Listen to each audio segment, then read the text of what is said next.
Hello guys, martial cultivation के इस episode में आप सभी का स्वागत है। हमने इसके लास्ट एपिसोड में देखा कि कैसे चोंगसा मास्टर को डिजास्टर से बचाने की कोशिश करता है, लेकिन वो कोई डिजास्टर नहीं होता बल्कि वो ड्रैगन मॉन्स्टर की एंट्री का एक पोर्टल होता है जिससे एक ड्रैगन मॉन्स्टर निकल डॉक्सियन की ओर जाने लगता है। अब आगे एपिसोड के स्टार्ट में डॉक्सियन के ग्रैंड मास्टर वांग किंग को कल्टीवेशन करते हुए देखते हैं। तभी अचानक उन्हें एहसास होता है कि डॉक्सियन में कुछ गड़बड़ होने वाली है, लेकिन इधर वो ड्रैगन मॉन्स्टर अब डॉक्सियन के एंट्रेंस गेट के बहुत पास आ गया था। उस ड्रैगन मॉन्स्टर को डॉक्सियन की ओर आते देख वहां खड़े गार्ड कहते हैं, ड्रैगन मॉन्स्टर तुम वहीं रुक जाओ, ये जगह तुम्हारा इंस्टेंसी नहीं बल्कि ये डॉक्सियन है और यहाँ बिना मास्टर के ऑर्डर के प्रवेश करना मना है। लेकिन इधर वो ड्रैगन मॉन्स्टर उनमें से एक गार्ड पर अटैक कर उसे मार देता है और बहुत ही तेजी के साथ डॉक्सियन की गेट की ओर बढ़ने लगता है। तभी उसका साथी गार्ड उस ड्रैगन को गेट की ओर बढ़ता देख अपनी स्वॉर्ड से उस पर अटैक कर उसे रोकने की कोशिश करता है, लेकिन वो ड्रैगन इतना पावरफुल होता है कि वो गार्ड अपनी स्वॉर्ड को भी नहीं संभाल पाता। इधर ड्रैगन मॉन्स्टर भी उस गार्ड को नजरअंदाज कर डॉक्सियन के गेट में प्रवेश कर जाता है।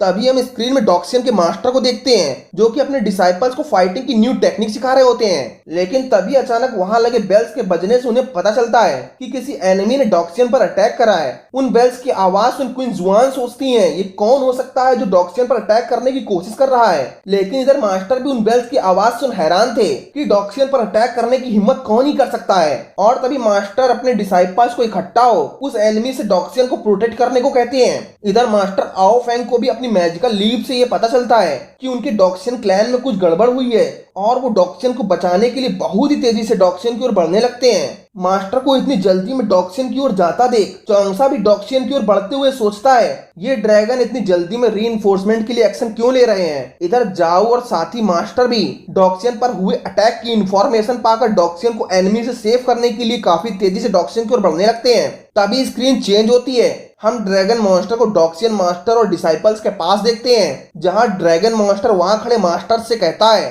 मैं ईस्टर्न सी के ड्रैगन पैलेस की नेवी पर हुए अटैक का बदला लेने के लिए अपने किंग के ऑर्डर से यहाँ आया हूँ। ये कह ड्रैगन मॉन्स्टर उन सभी डिसाइपल्स और मास्टर पर अटैक कर कहता है तुम सब मेरे सामने चींटियों की तरह, मुझे यहाँ के मास्टर हेड से बात करनी है। ये कह वो मास्टर हेड को बाहर निकालने के लिए डिसाइपल्स पर अटैक करने लगता है जिसपे वहां खड़े मास्टर डिसाइपल्स को सेव करने लगते हैं। तभी डॉक्सियन मास्टर एक सेफ एरिया को क्रिएट करने के लिए सभी मास्टर से कहते हैं जिसपे सभी मास्टर अपनी कल्टीवेशन पावर से वहां एक सेफ एरिया क्रिएट करने लगते हैं। उनके उस सेफ एरिया को देख ड्रैगन मॉन्स्टर कहता है क्या बच्चों की तरह तुम सेफ एरिया क्रिएट कर रहे हो, ये सेफ एरिया मुझे नहीं रोक सकता। तभी ड्रैगन मॉन्स्टर उस सेफ एरिया को डिस्ट्रॉय करने के लिए उस पर अटैक करता है, लेकिन तभी अचानक एक बहुत ही पावरफुल अटैक उस ड्रैगन मॉन्स्टर को हिट करता है। उस अटैक को देख ड्रैगन मॉन्स्टर कहता है किसकी हिम्मत जो मुझ पर अटैक कर सके। तभी हम देखते हैं वो अटैक ग्रैंड मास्टर वांग किंग का होता है जहां ग्रैंड मास्टर उस मॉन्स्टर से कहते हैं सेलेस्टियल इमॉर्टल बनने के बाद भी तुमने डॉक्सियन पर अटैक करने की हिम्मत कैसे की, क्या तुम मरना चाहते हो। ग्रैंड मास्टर वांग किंग को वहां देख सभी मास्टर और डिसाइपल्स उनके सामने झुकते हुए कहते हैं इमॉर्टल ग्रैंड मास्टर वांग किंग आ चुके हैं। ड्रैगन मास्टर उन सभी को वांग किंग के सामने झुकते हुए देख ग्रैंड मास्टर की ओर बढ़ते हुए कहता है तो तुम हो इस डॉक्सियन के लॉर्ड। जिसपे वांग किंग कहते हैं मैं तो केवल डॉक्सियन का एक कल्टीवेटर हूँ, लेकिन तुम्हारे इस रूड व्यवहार के कारण मुझे यहाँ आना पड़ा क्योंकि तुम्हें अब सबक सिखाना जरूरी है। वांग किंग की बातों को सुन मॉन्स्टर एटीट्यूड में कहता है तुम मुझे सबक सिखाओगे, तुम्हारी इतनी हिम्मत। ये कहे ड्रैगन मॉन्स्टर वांग किंग पर अटैक करने के लिए उनकी ओर बढ़ने लगता है, लेकिन मास्टर वांग किंग अपनी 2 फिंगर से उसे रोक टर्नर फायर टेक्निक का यूज करते हैं। उनकी उस फायर टेक्निक के यूज से उस मॉन्स्टर की बॉडी जलने लगती है।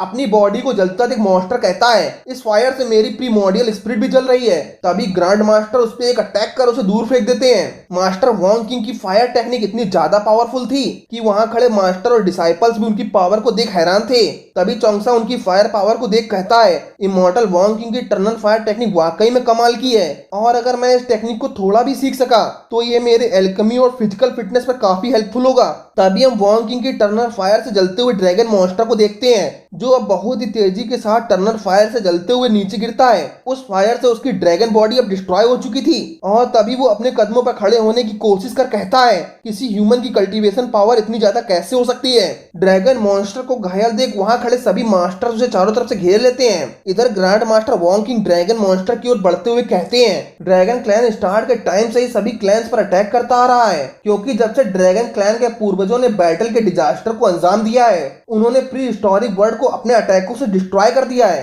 मैं तुम्हें आखिरी बार और समझाना चाहता हूँ, तुम ड्रैगन सभी क्लैंस पर अटैक करना बंद कर दो और सही रास्ते की ओर लौट आओ। हम किसी भी ड्रैगन को मारना नहीं चाहते। जिस पे ड्रैगन मॉन्स्टर कहता है तुम सभी कमीने हो। हम पिछले कुछ टाइम से किसी भी क्लैन पर अटैक करना नहीं चाहते थे, लेकिन तुम्हारे डॉक्सियन के लोगों ने हमारे ईस्टर्न सी की स्वैम्प मॉन्स्टर की नेवी को मार डाला और हमारे ईस्टर्न सी के कोस्ट एरिया पर भी अधिकार कर लिया। तुम लोग क्या सोचते हो कि हमारे ड्रैगन किंग अपनी नेवी पर हुए अटैक का बदला नहीं लेंगे? मैं यहाँ से वापस जाकर अपने किंग से जरूर कहूंगा कि वो अपनी सेना को इकट्ठा कर पूरे डॉक्सियन को कुचल दें। आगे वो ग्रांड मास्टर पर ब्लेम करते हुए कहता है, तुम ग्रांड मास्टर वॉन्ग किंग हमारी नेवी पर हुए अटैक के जिम्मेदार हो। तुम्हें मैं खुद अपने हाथों से मारूंगा। उस मॉन्स्टर की बातों को सुन मास्टर वॉन्ग किंग अपने साथियों से पूछते हैं, क्या हुआ था ईस्टर्न सी पर जो मुझे नहीं पता, जिस कारण इस ड्रैगन मॉन्स्टर ने हमारे डॉक्सियन पर अटैक करने की हिम्मत की? जिसपे वहाँ खड़े मास्टर इमॉर्टल वॉन्ग किंग के पास जा कहते हैं, जब मैं अपने डिसाइपल्स की प्रैक्टिस को अंजाम दे रहा था तभी कुछ स्वैम्प मॉन्स्टरों ने हम पर अटैक किया और उन सभी मॉन्स्टर को जियोक्योंग पीक की डिसाइपल लिंगी ने अपने प्रोटेक्शन के लिए उन सभी मॉन्स्टर को एक यूनिक पॉइजन से मार दिया। मास्टर, इसमें मेरी कोई गलती नहीं है। उस मास्टर की बात सुन जाऊ हैरान हो कहती है, जियोक्योंग पीक का संरक्षण तो चोंगसा के पास है, तो क्या इसमें उसकी गलती है? इधर लिंगी भी परेशान हो सोचती है मैंने सीनियर को फिर से फंसा दिया। तभी वो अपने साथ खड़े सीनियर चोंगसा की ओर देखती है, लेकिन चोंगसा वहां नहीं होता। तभी हम चोंगसा को वहां छुपे हुए देखते हैं और वो वहां छुपकर सोच रहा होता है कि ये लिंगी मुझे मरवाने का मौका नहीं छोड़ती। और तभी वहां लिंगी आती है और वो चोंगसा को उदास देख कहती है, सीनियर इसमें मेरी कोई गलती नहीं थी। तभी स्क्रीन मास्टर वॉन्ग किंग पर आती है जो ड्रैगन मॉन्स्टर से कहते हैं, डॉक्सियन निश्चित रूप से ईस्टर्न सी पर हुए अटैक का पता जरूर लगाएगा और अगर गलती डॉक्सियन की है तो वो अपनी गलती को सुधारने की पूरी कोशिश करेंगे, क्योंकि ईस्टर्न सी का कोस्टल एरिया 5 कॉन्टिनेंट का जंक्शन पॉइंट है और सभी सेक्ट का उस पर बराबर का अधिकार है। लेकिन तुमने यहाँ अंदर घुसने की हिम्मत कैसे की? जिसपे ड्रैगन मॉन्स्टर कहता है, तुम ह्यूमंस को ये नहीं भूलना चाहिए कि हमारे ड्रैगन पैलेस ने ईस्टर्न सी के कोस्टल एरिया को बहुत लंबे टाइम से प्रोटेक्ट किया है, इसीलिए ड्रैगन्स ने एंशिएंट टाइम से ईस्टर्न कोस्टल एरिया को अपने पास रखा और वो अब हमारा अधिकार है। कोई भी ह्यूमन ड्रैगन किंग के ऑर्डर के बिना इस एरिया में प्रवेश नहीं कर सकता और आपने पहले हमारे किंग के ऑर्डर के बिना हमारे एरिया में आने की गलती की। आपको हमसे माफी मांगनी चाहिए। मैं ड्रैगन किंग के आदेश पर यहाँ आया हूँ। हमारे किंग ने 3 दिन के बाद ईस्टर्न सी पर एक कॉन्फ्रेंस रखी है और इस कॉन्फ्रेंस में तय होगा कि ईस्टर्न सी का रियल ओनर कौन है। मुझे पता है कि हम ईस्टर्न सी को बहुत लंबे टाइम से गार्ड करते आ रहे हैं, तो रियल में ईस्टर्न कोस्ट एरिया हमारा ही है। तभी चोंगसा उस ड्रैगन मॉन्स्टर की बातों को सुन सोचता है, अगर इन ड्रैगन्स ने ईस्टर्न कोस्टल एरिया पर अपना कब्जा कर लिया तो वो 5 कॉन्टिनेंट के बीच के इंपोर्ट एक्सपोर्ट को कंट्रोल कर सकते हैं और मुझे डर है कि इस कॉन्फ्रेंस की रियलिटी स्वैम्प मॉन्स्टर पर हुई अराजकता से कनेक्टेड ना हो और ये भी हो सकता है कि ये कॉन्फ्रेंस ड्रैगन्स की कोई चाल हो। तभी हम डॉक्सियन मास्टर को देखते हैं, वो भी यही सोच रहे होते हैं कि ड्रैगन काफी समय से शांत हैं, कहीं वो इस कॉन्फ्रेंस में कुछ गड़बड़ तो नहीं करने वाले, क्योंकि ड्रैगन्स इतनी आसानी से ईस्टर्न सी की नेवी पर हुए अटैक को नहीं छोड़ने वाले, तो हमें आगे भी अलर्ट रहना होगा। तभी grand master Wong king dragon के पास आ कहते हैं, मैंने तुम्हारा संदेश ले लिया है और तुम्हारा मिशन पूरा हुआ और अब तुम्हारा विदा लेने का टाइम आ गया है। उनकी इन बातों को सुन ड्रैगन मॉन्स्टर कुछ सोच ही रहा होता है, लेकिन तभी इमॉर्टल वॉन्ग किंग उसे उठाकर डॉक्सियन से बाहर फेंक देते हैं। कार्ड में हम लिंगी को देखते हैं जो अपने सामने कल्टीवेशन कर रहे मास्टर वॉन्ग किंग को देख कहती है, इमॉर्टल वॉन्ग किंग को जरूर मोस्ट कॉम्बैट स्वॉर्ड कल्टीवेटर होना चाहिए। तभी मास्टर वॉन्ग किंग की बॉडी से निकल रहे पॉजिटिव ऑरे को देख आओ फैंग कहते हैं, अगर मैं भी डिजास्टर को पार करने में सफल हुआ तो मैं भी एक दिन मास्टर वॉन्ग किंग की तरह पावरफुल कल्टीवेटर बन जाऊंगा।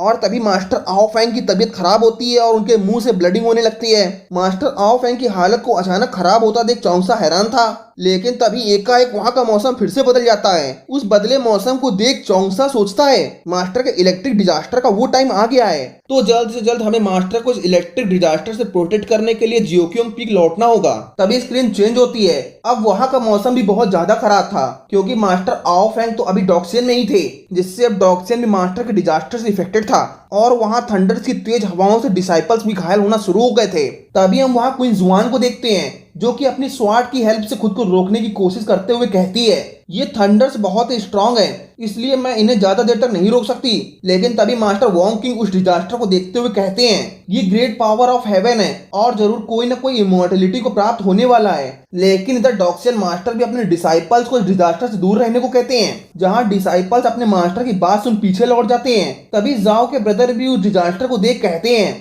ये डिजास्टर जियोक्योंग पीक की डायरेक्शन में है, यानी ये डिजास्टर जरूर मास्टर आओ फैंग का होगा।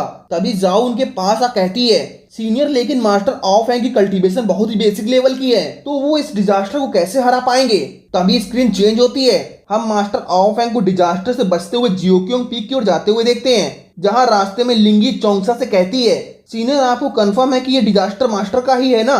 जिसपे चोंगसा डिजास्टर की ओर देखते हुए कहता है, मुझे ये नहीं पता कि ये क्या चीज है, लेकिन इस डिजास्टर में क्लाउड की थिकनेस और थंडर्स को देख यही लग रहा है कि ये डिजास्टर मास्टर के लिए ही है। जिसपे लिंगी हैरान हो कहती है, हम इतने भयानक थंडर्स से मास्टर को कैसे सेव करेंगे। तभी मास्टर उन दोनों की बातों को सुन कहते हैं, इस थंडर का अटैक मुझ पे कभी भी गिर सकता है, तो तुम दोनों मुझे यहाँ छोड़कर वापस लौट जाओ। मास्टर की बातों को सुन चोंगसा कहता है, हम आपको डिजास्टर से मरने के लिए नहीं छोड़ सकते। और तभी वो अपने फेक केस को निकाल मास्टर को उसमें बंद कर देता है। मास्टर खुद को केस में बंद देख कहते हैं, तुम मुझे यहाँ क्यों बंद कर रहे हो, आखिर ये है क्या। लेकिन चोंगसा उनकी बातों को नजरअंदाज कर अपनी कल्टीवेशन पावर से उस फेक केस की सेफ गार्ड को तैयार करते हुए कहता है, ये एक फेक केस है जो थंडर्स के अगेन एक मैजिकल वेपन है। आगे वो मास्टर से कहता है, मास्टर आपको डिजास्टर के दौरान इस फेक केस के अंदर ही रहना होगा और इस केस को डिजास्टर के दौरान टच ना करें। जिसपे मास्टर चोंगसा पर चिल्लाते हुए कहते हैं, अब तुम्हें यहाँ समय बर्बाद नहीं करना चाहिए, क्योंकि थंडर्स को रोक पाना किसी भी वेपन के लिए इम्पॉसिबल है। मास्टर की बातों को सुन चोंगसा लिंगी को फेक केस से दूर ले जाता है। चोंगसा के दूर जाते ही वो थंडर का अटैक मास्टर पर स्टार्ट हो जाता है और वो फेक केस थंडर के स्टार्टिंग लेवल को झेल लेता है। जिसे देख लिंगी कहती है, शायद ये केस मास्टर को थंडर्स के अटैक से बचा ही लेगा। लेकिन तभी उस थंडर की पावर पीक लेवल पर पहुंच जाती है, जिससे वो फेक केस अब थंडर्स को ज्यादा समय तक नहीं रोक पाता और एक विस्फोट के साथ वो फेक केस टूटकर चारों तरफ बिखर जाता है और तभी पहला थंडर भी समाप्त हो जाता है।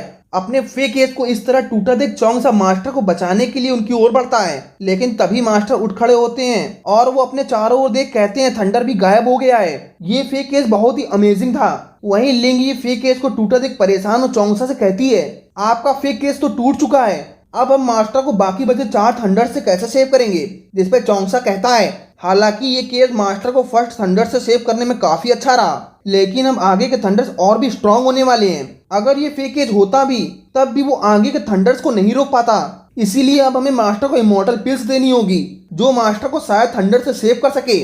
और तभी चोंगसा की नजर मास्टर पर पड़ती है और वो मास्टर की ब्रीथिंग को देख लिंगी से कहता है, मुझे मास्टर की ब्रीथिंग में जरा भी इमॉर्टल ब्रीथिंग की फील नहीं आ रही है। मुझे लगता है हमने मास्टर को फेक एज में सेव कर कोई गलती की है, क्योंकि ऐसा हो सकता है कि मास्टर ने सीधे तौर पर डिजास्टर को सहन नहीं किया, इसलिए मास्टर की ब्रीथिंग में जरा भी इमॉर्टलिटी की फीलिंग नहीं है। आगे वो थंडर की ओर देख सोचता है, नहीं ऐसा नहीं हो सकता। मास्टर बिना इमॉर्टल पावर के जिस क्षण इमॉर्टल पिल्स को लेंगे उनकी स्पिरिट और बॉडी दोनों ही डिस्ट्रॉय हो जाएंगी। तभी मास्टर चोंगसा की ओर देख बोलते हैं, उन्हें इस डिजास्टर को खुद ही झेलना चाहिए था, क्योंकि अभी तक जिसने भी इस डिजास्टर को झेला है उन्हें ही केवल इमॉर्टलिटी हासिल हुई है, इसलिए बाकी के थंडर्स को मैं खुद झेलूंगा। तभी एक थंडर का अटैक मास्टर को लगने ही वाला होता है, लेकिन तभी मास्टर अपनी पूरी कल्टीवेशन पावर का यूज कर उस थंडर को डिस्ट्रॉय कर देते हैं। लेकिन इधर मास्टर भी उस थंडर के अटैक से काफी घायल हुए थे, जिन्हें घायल देख चोंगसा काफी शॉक था। लेकिन तभी चोंगसा की नजर मास्टर की ब्रीथिंग पर पड़ती है और अब उनकी ब्रीथिंग में कुछ हद तक इमॉर्टलिटी दिखाई देने लगी थी, जिससे देख चोंगसा मास्टर से कहता है,